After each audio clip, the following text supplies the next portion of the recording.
The Dewey Decimal Classification by Shelley Llewellyn, Tabitha Maddox, and Lauren McGough. Dewey Decimal Classification uses universally recognized Arabic numerals arranged in a specific way to identify the subject area covered by the material. It attempts to organize all knowledge in the world into 10 broad topical classes, from 000 to 999, and then make it more easily accessible through increasing specificity with each digit. For instance, 700 is for the arts, giving the user a general location for materials about the arts, but not much else. Each of these 10 main classes is divided into 10 more specific divisions within that topic area. So, while 720 is architecture, 730 contains sculpture, ceramics, and metalwork.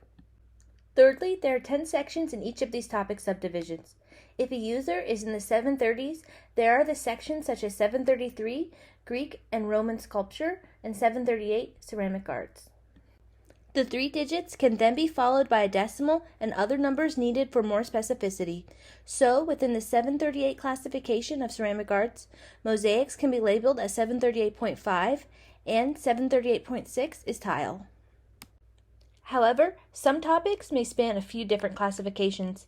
For example, ships could be found under 623 for marine engineering or 910.45 for ocean voyages. When Melville Dewey was 17 years old, he was told he only had 2 years to live, as he suffered from smoke inhalation while trying to save books from a burning school library. Because of this, he was spurred into action and is estimated to have created the decimal system at 21 years old. Born as a product of Dewey's determination to save time and labor, the DDC was a solution to libraries' growing collections, first appearing at Amherst College, where Dewey was a student. According to Dewey, the system was a success because it easily understood and applies equally well to a library of 100 volumes or of 1,000,000, it being capable of indefinite and accurate growth. The desire for organization did not begin with Dewey, although it is said he had always enjoyed organizing things, even as a child. He drew from previous pioneers like Francis Bacon and his theory of knowledge, which assigned books first to the disciplines of history, poetry, and philosophy. He combined this system with a numerical one, in which the number assigned to a book would not just be part of its shelving system, but also indicate its place in the field of knowledge. DDC was utilized in a large library for the first time by Josephus Larnard at the Buffalo Young Men's Association Library in 1877. It appeared in the Library of Congress on their catalogs in 1930 and has been largely adopted by libraries. It has been the dominant classification system ever since.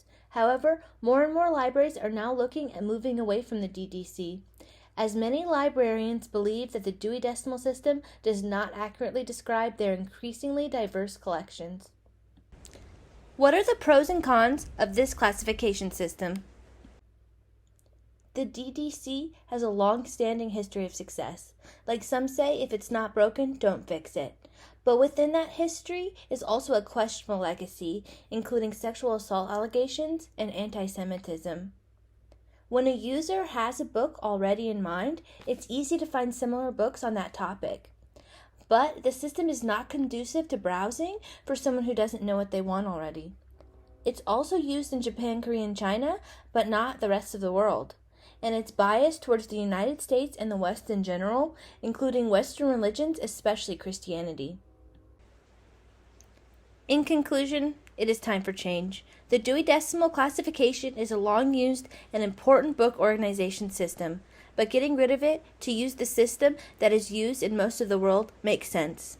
While it's easy to see its usefulness despite its flaws, global standardization precedes all of them. Book industry standards and communications model is the way of the future. Thank you for listening to our presentation.